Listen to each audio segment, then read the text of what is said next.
Welcome to my channel SMD education hub. അപ്പം ഞാൻ കെമിസ്ട്രിയുടെ 3 part 9ാം ക്ലാസ്സിൻ്റെ ഫസ്റ്റ് ചാപ്റ്ററിൻ്റെ 3 പാർട്ട് ചെയ്തിട്ടുണ്ട്. അത് കണ്ടിന്യൂ ചെയ്യുന്നതായിരിക്കും. അപ്പം നമ്മുടെ ബയോളജിയും കൂടെ തുടങ്ങാമെന്ന് വിചാരിച്ചു. അപ്പം ഇത് നമ്മുടെ ടെക്സ്റ്റ് ബുക്കിൽ നിന്ന് മാത്രമല്ലാതെ വേറെ കുറച്ച് ഫാക്റ്റുകളും കൂടെ ഞാൻ ഇടുന്നുണ്ട്. സബ്സ്ക്രൈബ് ചെയ്തിരിക്കുക. ഇഷ്ടപ്പെട്ടാൽ ലൈക്ക് ചെയ്യണം, ഷെയർ ചെയ്യണം, സബ്സ്ക്രൈബ് ചെയ്യണം. നമുക്ക് വീഡിയോയിലേക്ക് പോകാം. 9th ബയോളജിയിലെ ഫസ്റ്റ് ചാപ്റ്ററാണ് പ്രൊട്ടക്ടേഴ്സ് ഓഫ് ബയോസ്ഫിയർ. ഇപ്പോൾ ഇവിടെ തന്നിരിക്കുന്നതെന്ന് പറയുന്നത് ഫസ്റ്റ് പാരഗ്രാഫിൽ ആ പോസ്റ്ററിനെ പറ്റിയാണ് പറഞ്ഞിരിക്കുന്നത്. ആ പോസ്റ്ററിൻ്റെ മെസ്സേജ് എന്ന് പറഞ്ഞാൽ save earth from global warming. അപ്പോൾ നമുക്ക് അതിനകത്ത് ഇമ്പോർട്ടൻ്റ് ആയിട്ടുള്ള കാര്യം എന്താണെന്ന് നോക്കാം. ഗ്ലോബൽ വാർമിങ്ങിനെ പറ്റിയാണ് പറയുന്നത്. It is a dangerous phenomenon which leads to the rise in earth's temperature. എർത്തിൻ്റെ ടെമ്പറേച്ചറിൽ ഇൻക്രീസ് വരുത്തുന്ന, അതായത് അതിൻ്റെ നമ്മുടെ എർത്തിൻ്റെ താപം ഉയർത്തുന്ന ഡേഞ്ചറസ് ആയൊരു പ്രതിഭാസമാണ് ഗ്ലോബൽ വാർമിംഗ് എന്ന് പറയുന്നത്.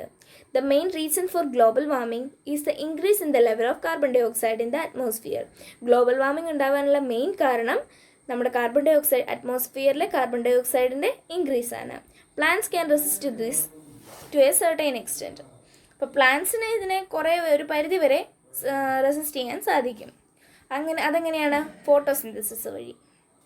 ഫോട്ടോസിന്തസിസിലൂടെ നമുക്കറിയാം പ്ലാന്റ്സ് ഓക്സിജൻ പുറന്തള്ളുകയും കാർബൺ ഡൈ ഓക്സൈഡ് വലിച്ചെടുക്കുകയും ചെയ്യുന്നു. അപ്പോൾ അങ്ങനെയാണ് പ്ലാന്റ്സ് ഇത് ഗ്ലോബൽ വാർമിങ്ങിനെ ഒരു പരിധി വരെ റെസിസ്റ്റ് ചെയ്ത് നിൽക്കുന്നത്. അപ്പം ഇത് ഒരു ഫ്ലോ ചാർട്ടാണ്. Oxygen, carbon dioxide balance in the atmosphere. Plants എങ്ങനെയാണ് ഓക്സിജനെയും കാർബൺ ഡൈ ഓക്സൈഡിനെയും അറ്റ്മോസ്ഫിയറിൽ ബാലൻസ് ചെയ്യുന്നു എന്നുള്ളതാണ് ഇതിനകത്ത് തന്നിരിക്കുന്നത്. അപ്പോൾ പ്ലാന്റ്സ് ഫോട്ടോസിന്തസിസ് വഴി 2 സാധനങ്ങൾ ഉണ്ടാക്കുന്നു, ഗ്ലൂക്കോസും ഓക്സിജനും. ഓക്സിജൻ പ്ലാന്റ്സിൽ നിന്ന് പുറത്തെത്തിയതിന് ശേഷം ആനിമൽസ് അതിനെ യൂസ് ചെയ്യുന്നു. ഗ്ലൂക്കോസും ആനിമൽസ് യൂസ് ചെയ്യുന്നുണ്ട്. എന്തിനാണ് ഓക്സിജൻ യൂസ് ചെയ്യുന്നത്? റെസ്പിറേഷന് വേണ്ടി, ശ്വസനത്തിന് വേണ്ടി. ശ്വസിച്ച് കഴിയുമ്പോൾ നമ്മൾ പുറന്തള്ളുന്ന കാർബൺ ഡൈ ഓക്സൈഡ് വീണ്ടും പ്ലാന്റ്സ് വലിച്ചെടുക്കുന്നു. എന്തിനാണ് പ്ലാന്റ്സ് വലിച്ചെടുക്കുന്നത്? കാർബൺ ഡൈ ഓക്സൈഡ് വലിച്ചെടുക്കുന്നത് ഫോട്ടോസിന്തസിസിന് വേണ്ടിയിട്ട്. അപ്പോൾ ഇങ്ങനെ ഒരു ഫ്ലോ ചാർട്ട് നടക്കുന്നത് കൊണ്ടാണ് ഓക്സിജനും കാർബൺ ഡൈ ഓക്സൈഡും നമ്മുടെ അറ്റ്മോസ്ഫിയറിൽ ബാലൻസ് ആയിട്ട് നിൽക്കുന്നത്. അതിൻ്റെ ഇൻഡിക്കേറ്റേഴ്സാണ് why does the level of oxygen in the atmosphere decrease. എന്തുകൊണ്ടാണ് അറ്റ്മോസ്ഫിയറിലെ ഓക്സിജൻ്റെ ലെവൽ കുറയാത്തത്? എന്തുകൊണ്ടാണ്? ഫോട്ടോസിന്തസിസ് കാരണമാണ്. ഫോട്ടോസിന്തസിസ് കഴിയുമ്പോൾ ഓക്സിജൻ നമ്മുടെ പ്ലാന്റ്സ് പുറന്തള്ളുന്നു. Why does the level of carbon dioxide in the atmosphere increase. എന്തുകൊണ്ടാണ് കാർബൺ ഡൈ ഓക്സൈഡിൻ്റെ ലെവൽ അറ്റ്മോസ്ഫിയറിൽ കൂടാത്തത്? അതിന് കാരണം ഫോട്ടോസിന്തസിസ് തന്നെയാണ്. നമ്മുടെ പ്രകൃതിയിലുള്ള കാർബൺ ഡൈ ഓക്സൈഡ് ഫോട്ടോസിന്തസിസിന് വേണ്ടി പ്ലാന്റ്സ് വലിച്ചെടുക്കുന്നു. Which process in plants regulate the level of oxygen and carbon dioxide in the atmosphere? Photosynthesis. ഓക്സിജനും കാർബൺ ഡൈ ഓക്സൈഡും റെഗുലേറ്റ് ചെയ്യുന്നത് പ്ലാന്റ്സിൻ്റെ ഫോട്ടോസിന്തസിസ് എന്ന് പറയുന്ന പ്രോസസ്സാണ്. അപ്പം list out the factors other than carbon dioxide that required for photosynthesis. ഫോട്ടോസിന്തസിസിന് കാർബൺ ഡൈ ഓക്സൈഡ് അല്ലാതെ മറ്റെന്തൊക്കെ സാധനങ്ങൾ ആവശ്യമുണ്ട്? പണ്ട് പഠിച്ചിട്ടുള്ളത് തന്നെയാണ്. മിനറൽസ് ആൻഡ് സോൾട്ട്സ്, പിന്നെന്താണ്? വാട്ടർ വേണം, സൺലൈറ്റ് വേണം, ക്ലോറോഫിൽ വേണം. Where do plants acquire these factors from? അപ്പോൾ ഈ പ്ലാന്റ്സിന് ഇതൊക്കെ എവിടെ നിന്നാണ് കിട്ടുന്നത്? മിനറൽസും സോൾട്ട്സും മണ്ണിൽ നിന്ന് കിട്ടുന്നു, വെള്ളവും മണ്ണിൽ നിന്ന് കിട്ടുന്നു. കാർബൺ ഡൈ ഓക്സൈഡ് ആണെങ്കിൽ അറ്റ്മോസ്ഫിയറിൽ നിന്ന് കിട്ടുന്നു, സൺലൈറ്റും അറ്റ്മോസ്ഫിയറിൽ നിന്ന് കിട്ടുന്നു. ക്ലോറോഫിൽ നമ്മുടെ പ്ലാന്റ്സിനകത്ത് തന്നെയുള്ളൊരു പിഗ്മെൻ്റാണ്. Have you noticed Tara's doubt? എന്താണ് താരായുടെ ഡൗട്ട്? Why is the upper part of the leaf greener than the lower part? നമ്മുടെ ലീഫിൻ്റെ മുകളിലത്തെ ഭാഗം 2 ഭാഗമുണ്ടല്ലോ, മുകളിലും താഴെയുമായിട്ട്. അപ്പോൾ ആ മുകളിലത്തെ ഭാഗം എന്തുകൊണ്ടാണ് കൂടുതൽ പച്ച നിറത്തിലിരിക്കുന്നത് താഴത്തെ ഭാഗത്തെ കഴിഞ്ഞ്? അപ്പോൾ ഇതിനകത്ത് you know that chlorophyll imparts green colour to the plant parts. ക്ലോറോഫിലാണ് പച്ച നിറം നൽകുന്നത്. With the help of your teacher നമുക്ക് അപ്പുറത്തെ ഭാഗത്തോട്ട് പോവാം. അവിടെ ഇതിനെപ്പറ്റി കൂടുതൽ പഠിക്കുന്നുണ്ട്. അപ്പം ഇതാണ് നമ്മളെടുത്ത സെക്ഷൻ ഓഫ് ലീഫിൻ്റെ വരച്ചിരിക്കുന്ന ഒരു വരച്ച് വെച്ചിരിക്കുന്നത്. അപ്പം ഒരു ഇലയെടുത്ത് അതിൻ്റെ ഒരു സെക്ഷൻ എടുത്ത് നമ്മൾ എന്താണ് മൈക്രോസ്കോപ്പിൽ കൂടെ നോക്കിക്കഴിഞ്ഞ് കഴിഞ്ഞാൽ ഇതേപോലെ കാണാൻ പറ്റും. അപ്പോൾ ഇതിൻ്റെ മുകളിലുള്ള ഭാഗമാണ് എപ്പിഡെമിസ്. അതിൻ്റെ താഴെ നോക്കിക്കഴിഞ്ഞാൽ പ്ലാന്റ് സെൽസാണ് അതിന് താഴെ കാണുന്നത്. അപ്പോൾ അതിൻ്റെയും താഴെ എന്താണ് കാണുന്നത്? സ്റ്റൊമാറ്റ. ആ സ്റ്റൊമാറ്റയിലൂടെയാണ് ഈ നമ്മുടെ ഗ്യാസസിൻ്റെ എക്സ്ചേഞ്ച് വരുന്നത്. പിന്നെ അതിൻ്റെ ഇടയ്ക്കൊരു സാധനമുണ്ട്, വാസ്കുലാർ ടിഷ്യൂ, സംവഹന കല. ഇതിലെയാണ് നമ്മുടെ ആവശ്യമായ മിനറൽസും സോൾട്സും വാട്ടറും ഒക്കെ എത്തുന്നത് ഈ വാസ്കുലാർ ടിഷ്യൂസിലൂടെയാണ്. കഴിഞ്ഞ വർഷം പഠിച്ചതാണ് സൈലോം ഫ്ലോയും. അപ്പോൾ നമുക്ക് ഇതിൻ്റെ ബാക്കി നോക്കാം. ഇപ്പോൾ ഈ പ്ലാന്റ് സെൽസിനെ എടുത്ത് നോക്കിയാൽ, അതും കഴിഞ്ഞാണ് പഠിച്ചതാണല്ലോ. അതിനകത്ത് കുറേ പ്ലാന്റ് സെല്ലിനെ വീണ്ടും എടുത്ത് നോക്കിക്കഴിഞ്ഞാൽ, ഒരു സെല്ലിനെ എടുത്ത് നോക്കിക്കഴിഞ്ഞാൽ അതിനകത്ത് വീണ്ടും പണിയെടുക്കുന്ന കുറേ ആൾക്കാരുണ്ട്, സെൽ ഓർഗനൽസ്, അവരങ്ങനെയാണ് നമ്മൾ വിളിക്കുന്നത്. പിന്നെ അതിനകത്തും ഒരാളുണ്ട്, ആരാണ്? ക്ലോറോപ്ലാസ്റ്റ്. അപ്പോൾ അവരെ എടുത്ത് സൂക്ഷിച്ച് നോക്കിക്കഴിഞ്ഞാലാണ് നമ്മുടെ ഫോട്ടോസിന്തസിസിൻ്റെ കാരണങ്ങൾ മനസ്സിലാവുന്നത്. അതുകൊണ്ട് ഇവിടെ വലുപ്പത്തിൽ തന്നെ അതിനകത്ത് ക്ലോറോപ്ലാസ്റ്റിൻ എന്താണ് എന്ന് കാണിച്ചു തന്നിട്ടുണ്ട്. അപ്പോൾ അതിൻ്റെ സ്ട്രക്ചർ എങ്ങനെയാണ്? Double membrane. ഒരു ഡബിൾ മെമ്പറൈൻ ഉണ്ട്, കണ്ടോ? രണ്ട് വര വരച്ചിരിക്കുന്നത് രണ്ടായിട്ട്. സ്ട്രോമ, ഇതിനകത്തുള്ള ഒരു ഇളം പച്ച കളറുള്ള ഒരു ലിക്വിഡ് പോലെയുള്ള ഒരു സാധനം, ഫ്ലൂയിഡ് പാർട്ട് ഓഫ് ദി ക്ലോറോപ്ലാസ്റ്റിലെ ഫ്ലൂയിഡ് പാർട്ട്. ഗ്രാന, കണ്ടോ? കോയിൻസ് അടുക്കി വെച്ചിരിക്കുന്ന പോലെ കുറേ സാധനങ്ങൾ. Packs of membranous sacs. അപ്പോൾ ഇതാണ് നമ്മുടെ ക്ലോറോപ്ലാസ്റ്റിന് അകത്തെ സംഭവങ്ങൾ. ക്ലോറോപ്ലാസ്റ്റ് എവിടെയാണ് കാണപ്പെടുന്നത്? സെല്ലിനകത്ത്. അപ്പോൾ എന്തുകൊണ്ടായിരിക്കും ഈ മേളിലത്തെ ഇലയുടെ മുകളിലത്തെ ഭാഗത്ത് കൂടുതൽ പച്ചനിറം? വേറെ ഒന്നുമല്ല, അവിടെയാണ് കൂടുതലും ക്ലോറോഫിൽ കാണപ്പെടുന്നത്, താഴേലും സംബന്ധിച്ച്. അപ്പം ഈ ഇലയുടെ താഴ്ഭാഗത്താണ് സ്റ്റൊമാറ്റ സ്ഥിതി ചെയ്യുന്നത്. നമുക്ക് അടുത്ത ഭാഗം നോക്കാം.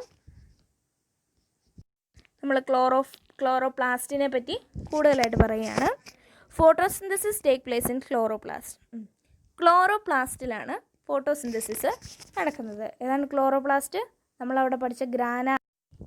ഇതാണ് chloroplast. Double membrane, stroma, grana ഇതൊക്കെയുള്ളതാണ് ക്ലോറോപ്ലാസ്റ്റ്. അപ്പം ഫോട്ടോസിന്തസിസ് നടക്കുന്നത് ക്ലോറോപ്ലാസ്റ്റിലാണ്. It occurs not only in leaves but in regions where ever chloroplast is present. ഇലയിൽ മാത്രമൊന്നുമല്ല, എവിടെ ക്ലോറോപ്ലാസ്റ്റ് ഉണ്ടോ അവിടെയെല്ലാം നമ്മുടെ ഫോട്ടോസിന്തസിസ് നടക്കുന്നുണ്ട്. Pigments that absorb sunlight are found in the grana of chloroplast. Okay, അപ്പം നമ്മുടെ സൺലൈറ്റ് അബ്സോർബ് ചെയ്യാൻ ക്ലോറോഫിൽ വേണമെന്ന് പറഞ്ഞായിരുന്നല്ലോ. അപ്പം നമ്മുടെ സൺലൈറ്റ് അബ്സോർബ് ചെയ്യുന്ന പിഗ്മെൻറ്റ്സ് കാണപ്പെടുന്നത് എവിടെയാണ്? ഗ്രാനയിലാണ്. ക്ലോറോപ്ലാസ്റ്റിനകത്ത് ആ കോയിൻ പോലെ അടുക്കി വെച്ച സാധനമില്ലേ, അതാണ് ഗ്രാന. അപ്പോൾ അതിനകത്താണ് നമ്മുടെ സൺലൈറ്റ് അബ്സോർബ് ചെയ്യാനുള്ള സാധനം ഇരിക്കുന്നത്. Chlorophyll A, chlorophyll B, carotene and xanthophyll are the pigments present in grana. ഗ്രാനയിൽ കാണപ്പെടുന്ന പിഗ്മെൻറ്റുകളാണിവ: chlorophyll A, chlorophyll B, carotene and xanthophyll. All these pigments can absorb sunlight. അപ്പോൾ ഈ പിഗ്മെൻറ്റ്സിനെല്ലാം സൺലൈറ്റ് അബ്സോർബ് ചെയ്യാനുള്ള കപ്പാസിറ്റി ഉണ്ട്. However only chlorophyll can participate directly in photosynthesis. അപ്പോൾ നമ്മുടെ ക്ലോറോഫിൽ എ ഇച്ചിരി VIP ആണ്. ആ പുള്ളിക്ക് മാത്രമേ നമ്മുടെ ഫോട്ടോസിന്തസിസിനകത്ത് ഡയറക്റ്റായിട്ട് പാർട്ടിസിപ്പേറ്റ് ചെയ്യാൻ പറ്റുള്ളൂ.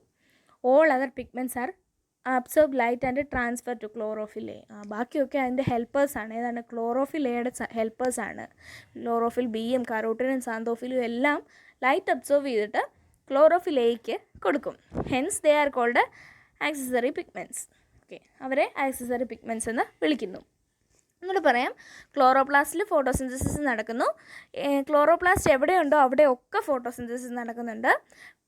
പിഗ്മെൻറ്റ്സ് സൺലൈറ്റ് അബ്സോർബ് ചെയ്യാനുള്ള പിഗ്മെൻറ്റ്സ് ഇരിക്കുന്നത് ഗ്രാനയിലാണ്. ക്ലോറോപ്ലാസ്റ്റിൻ്റെ ഗ്രാനയിൽ